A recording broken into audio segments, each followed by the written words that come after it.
Great. Thanks so much for giving us the opportunity to talk to you this morning. Thanks to Jared for setting up what looks like to be a great event with a great agenda. I think you're going to really enjoy today, and of course for putting the money that you've contributed to a great cause. So thank you all for being here so early. In the original agenda, we've got a small confession. It said that we're going to talk about the state of AWS in Canada. The state of AWS in Canada is great. We're very excited. We've got a huge portfolio of customers that are using AWS already in Canada. Many of you I know are already using AWS. We're super excited about the new region coming, and I'll talk a little bit about, give you some confidence in the region coming. But I know today is really about DevOps. And so I wanted to sort of more focus on DevOps and start with a question of why do we even think about DevOps? What is the point of DevOps? Anybody want to proffer some reason to think about moving to DevOps? Speed. I knew I'd get that answer. It's really about speed. You know, I spend a lot of time talking to many customers. When I talk to customers, they say, in many cases, it's not about spending less money. It's about going more quickly and spending my money more wisely. And DevOps is one piece of the puzzle. It's synonymous with cloud, but you can do DevOps without cloud, but it's synonymous with cloud for a lot of reasons. And so that move towards a DevOps model, a DevOps philosophy and culture, really consists of three things: people, process, and technology. And so I'm going to spend my sort of 20 minutes this morning just talking about the technology piece of that, and then the vast majority of the day is about the people and process side and some great customer examples that you're going to hear from today. But I will make sure that we cover the important topic that Jared's so passionate about. So why is speed so important? Well, the world is changing. We're seeing that this stat of the average lifespan of an S&P company has gone down dramatically. We've seen some dramatic changes. How many people here used to have DVDs delivered to your house so you could watch on your DVD recorder, like the gray hairs among us? That business was a really short lifespan. People forget that even Netflix, Netflix started off delivering DVDs. They've been able to make a transition. They didn't start off as a sort of a purely digital over the internet type of business. They've been able to move their business forward, and as many of you know, companies like Netflix now runs exclusively on AWS. They have no infrastructure of their own. The challenge in many companies is the money that you have tied up in IT is there to keep the lights on. It's there. It's not really contributing any major business differentiation to your companies. That's very common. But that wasn't always the case. In the past, there were those folks who could afford extra compute power, who could afford a data center, who could afford redundancy, who could afford to refresh that hardware. Now, I can swipe a credit card. I have more capacity than all of you in a nanosecond, and I have the latest technology as soon as I've swiped my credit card. That's dramatically different. In the past, your own capital investments, you could make a difference. Now, that's been wiped out, and that's why we've seen the advent of companies like Uber and Airbnb with entirely new business models that didn't have to sink a huge amount of capital cost to get things moving. Those of us that lived through the first dot-com boom, that was an incredible time. If you worked for Sun, it was an incredible time because you couldn't make the hardware fast enough. But we saw that business model was also pretty short-lived. So 2/3 of budgets typically allocated to just keeping the lights on. It's really not contributing to making a business difference. And yet at the same time, as we sort of move towards everything being digital, there is a big concern about security. And so the world of the bad guys continues to evolve, the level of sophistication, their access, the proximity to data because it's flying across the internet and it's across different PCs and mobiles and everything else, is significant. So there are legitimate things to be concerned about there. And so every company wants to make sure that they've got the state-of-the-art approaches and practices and technology in order to mitigate that. So these are the drivers. How do you go faster without compromising security? What we want to be able to do is we want to be able to prioritize our resources to help our businesses move forward more quickly, typically without spending more money, but spending our money more effectively. We need a lot more agility. It's interesting. Today still, the number of instances where when I go to talk to customers about how long does it take to provision new infrastructure in your environment if you need new server capacity, the incidence of that being less than 6 weeks is about 10%. It's 6 weeks or more to get additional equipment deployed. And you're going to hear from an example this afternoon that can tell you, their own story about that. So there's a lack of agility in the whole infrastructure model, and yet there's no differentiation in the infrastructure. Finally, on the security and compliance side, that is an area that continues to evolve and needs to evolve. There's an interesting stat that says the incidence of the rate of change of investment in security across the whole domain of companies is about 10% per year. Companies spending 10% more per year on security and compliance. The incidence of security breaches and compromises is going up at the rate of 20%. Net, we need to do something different. Definition of madness, keep doing the same things, expecting different results. We're going to need to do something different. What about if you could get access to the latest state-of-the-art security technologies, the same that everyone else is using in CIA and government and the largest banks, available to every company? And so we're going to talk a little bit about that.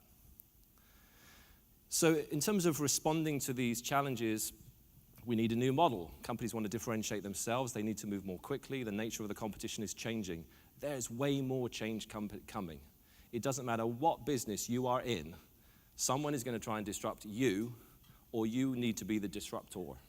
That's clear now across every business. As you can probably tell from this strong Canadian accent, I'm from the UK originally. I moved here about 10 years ago. Spent the majority of my career working in Europe. There are models in Europe already that have not yet crossed the Atlantic to land in North America, but they're coming across every industry. And so you can anticipate that things you see happening in Europe in terms of how companies interact, how consumers interact with businesses, how they purchase and buy things, that's coming. So we can expect that the rate of changes can continue to increase. And so focusing on differentiation and leveraging IT to do that is going to be critical. We need to be able to innovate at the same speeds as some of these disruptors that are coming, but at the same time, we want to reduce risk. And so this combination of a DevOps approach with people and process combined with a platform that underpins that is really what we're advocating today. These are sort of 4 key areas that we talk about the opportunity of leveraging a cloud platform like AWS. Moving from huge capital expense tied up in infrastructure that decays over time, that you have to deal with. You have to manage it, you have to refresh it, you have to patch it. Getting out of the business of doing that where there's no business value. Can you do that substantially better than anyone else? Unlikely. So getting out of that. The startups that you've seen that have grown from nothing, they didn't have to do any of that. They started with one instance or few instances, and then as their business grew, a portion of the money that they were making went to service the infrastructure that was running. Taking out a lot of the sort of complex infrastructure that doesn't add a lot of value. Having load balancing and managing load balancers, getting away from that, being able to use a service that provides for that, not having to worry about what the capacity of that thing is. I was with a customer recently who was challenging me to say, look, how many sessions can this thing that you have hold? More than you'll ever need. No, but how many? Honestly, you don't need to worry about that anymore. That problem is gone. But no, you really don't. And if you can transition past that and get an abstract away from having to worry about those kind of things, you can really focus on innovation that's going to be actually be valuable to your businesses. This capacity planning problem, one of the great things about the cloud is being able to aggregate a huge amount of demand. Most people's workloads are not continuous, as in they don't have a continuous usage pattern. They go up and down, so 9 to 5. In the case of streaming media, for example, it's typically not many people are watching Netflix at 6 a.m. Maybe some people out there, but not many people are watching. So they have a peak workload, which is later in the evening. But it's not consistent around the world because, of course, the sun is moving around the world. So the world is moving around the sun, just to be clear, but you get the idea. And then this opportunity to sort of go global in minutes. If you have a business model today that runs on a set of infrastructure and you want to project that out to another country, perhaps you have to stand up a new set of instances. What about if you could just click a few buttons and then your instances manifest themselves in a region which is much closer to those customers, exactly the same way you were running it in Canada. And so being able to take things globally, and again, you see that the people that have really benefited from this and taken advantage of it has been this advent of born in the cloud companies. They were the ones that really showed what's possible And now in many cases, we're trying to reverse into how can we operate like them? And they do two things. Typically, they're using cloud infrastructure, AWS, and they have a DevOps approach. And you're going to hear from how some companies have already made that transition today. But you're also going to hear a little bit about how Amazon does it as well. So Sean Gandhi, who's our solution architect lead for Canada, he's going to talk this afternoon a little bit about how Amazon does it. And I think you'll find that to be quite interesting, because the scale of the Amazon business is incredible. And the way that we approach things is pretty special. Spending less time on infrastructure, concentrating on new initiatives, dedicating more resources to innovation. What we find is customers that make this transition, particularly for the developers, the people who are trying to add value to the business, it's incredibly empowering. It's really exciting. I get to see the full ends of the spectrum. Companies that operate like that, companies that are trying to operate like that, and people who are kind of in that transition phase of making that move. There's a lot that changes. We can't escape from the fact that moving to a DevOps, cloud-orientated culture and model is very different to the traditional ways of doing things. I was giving someone an example earlier of, in the UK, there's a city, a town called Ironbridge. And the reason it's called Ironbridge is it has the first cast iron bridge in it. You can go and look it up on the internet, see a picture of it. If you zoom in on that bridge, you will find that it is indeed made of cast iron. But the way that it's assembled, it is assembled the way that you build wooden bridges. It has mortise and tenon joints. So a great new material, but a traditional building methodology. That's what there's a mistake that can be made in terms of this transition. You can move to DevOps without cloud. You can move to cloud without DevOps. The two together, that's really where the magic happens, when you can combine those two things together.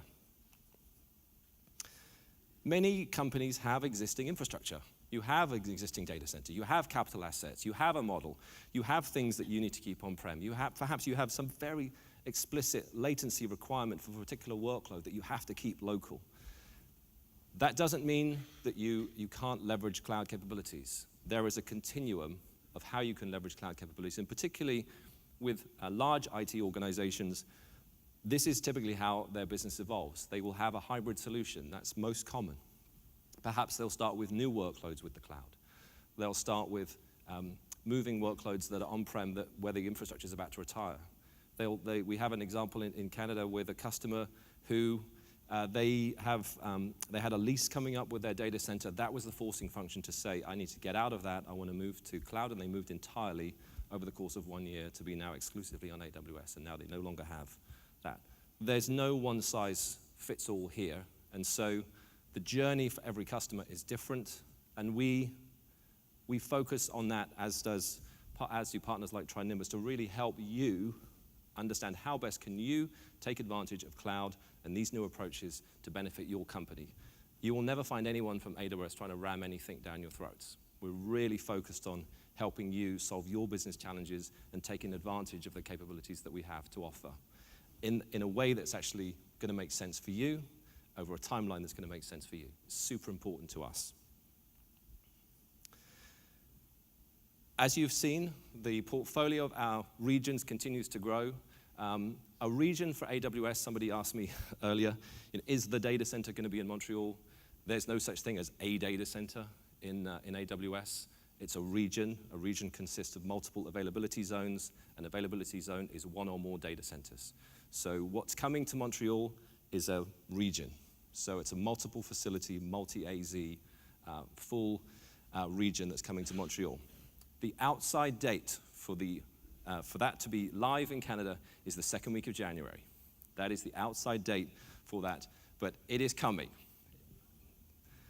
You saw me here. I saw that guy.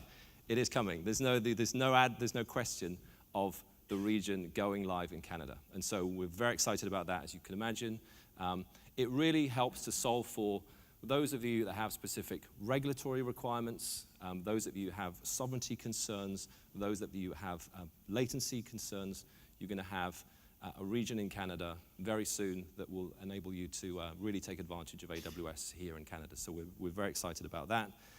It joins a portfolio of regions which are growing, and again, you can anticipate, we've already announced a number of other regions which are coming around the world, so you can expect us to continue to build out those regions as we see customer demand grow, and so your ability to scale your applications and your solutions and your engagement with customers out globally continues to grow.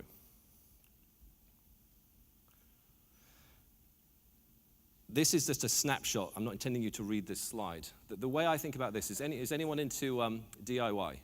Any DIYers here? There you go. So with DIY, you've got whatever tools you've got, right? So if you've got a shed, you go to the shed, and in there's a finite set of tools. Imagine that toolkit was just a doorway into Home Depot.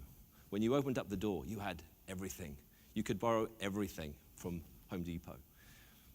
The portfolio of services on AWS has been built as a function of the customer engagement. So over 1 million customers around the world providing a ton of feedback linked to a highly innovative approach in terms of how we build and deploy software, which is very focused on DevOps. So we have an engine that has been originating and generating capabilities that manifest themselves in AWS. They're available to every customer. When you get onto this console, these services are available to you. And of course, they're co-located. So the BI and analytics capability is co-located with the data that you have. So you have a rich portfolio of things that you can do that in the past, perhaps you couldn't because you would have to make a business case to buy more hardware, build a data warehouse, deploy it. Now you can try things. You can fire up a service with AWS, leverage the capabilities, see if it works for you, pay as you go. It's an entirely different model. But this full portfolio of capabilities is available to everybody that joins and starts to use the platform. And that applies as well to the security capabilities of the platform. So one of the concerns we hear is, how can I move fast and be more secure? That is a lot about the people and the process and the infrastructure itself. The platform itself has an array of capabilities which have been built based on the feedback that we get from our customers that service governments, that service banks, that service retailers and telcos and people who take credit cards. So within the portfolio of AWS, you have a set of services that are built to solve for the most acute requirements around security. So the incredible array of capabilities mapped with a DevOps process that you will build within your organizations, you can build applications which are far more secure typically than you can do on-prem. And by way of an example of this, one of the big references for us in the US is Capital One. The CIO of Capital One, Rob Alexander, has said, we believe that we can be more secure in the AWS cloud than we can be on-prem. And he didn't just make that up overnight. That's born of their experiences of using the platform and experiencing directly the capabilities. And the capabilities continues to increase based on feedback. So any user of AWS benefits from all of the feedback around what we're looking for in terms of monitoring, access control, logging, et cetera. All of those capabilities, as they are rendered in the platform, everyone gets to use them. So you have an opportunity to move very quickly and build applications and deploy them in a more secure way than you could in the past. So the technology piece of the puzzle, people, process, and technology, the technology piece of this puzzle, we give to you the AWS Cloud. AWS Cloud, a set of capabilities which continues to grow, which is built on the feedback from millions of customers around the world, both in terms of the capabilities it delivers and also the ease of using those, to enable you to do things more quickly, move more quickly, spend your money more wisely, go at the speed that's right for you, though. So as we sort of stressed at the beginning, it's a different journey for every customer. There are some key themes, we see that for sure, but we also acknowledge that based on your investments, your priorities, it's going to be a different journey for each of you, and we're here to support that along with our partners. And then ultimately, being able to do that whilst reducing risk. And that's something that we're going to spend a lot of time on this afternoon, or as we go through the day today, is thinking about how to put these two things together where you can really think about moving more quickly, but also being more secure. And some people think that's a paradox, but hopefully by the end of this afternoon's sessions, you'll see that really it is the DevOps approach where you bake in security from the beginning that actually enables you to be more secure and move more quickly. So we're very excited to be on the ground here. Until we arrived, TriNimbus really was AWS on the ground here in Canada, so we're very glad to be here to be contributing to driving adoption of AWS and helping you and helping TriNimbus. It's a real pleasure to be with you this morning, and I hope you enjoy the rest of the day. Thank you.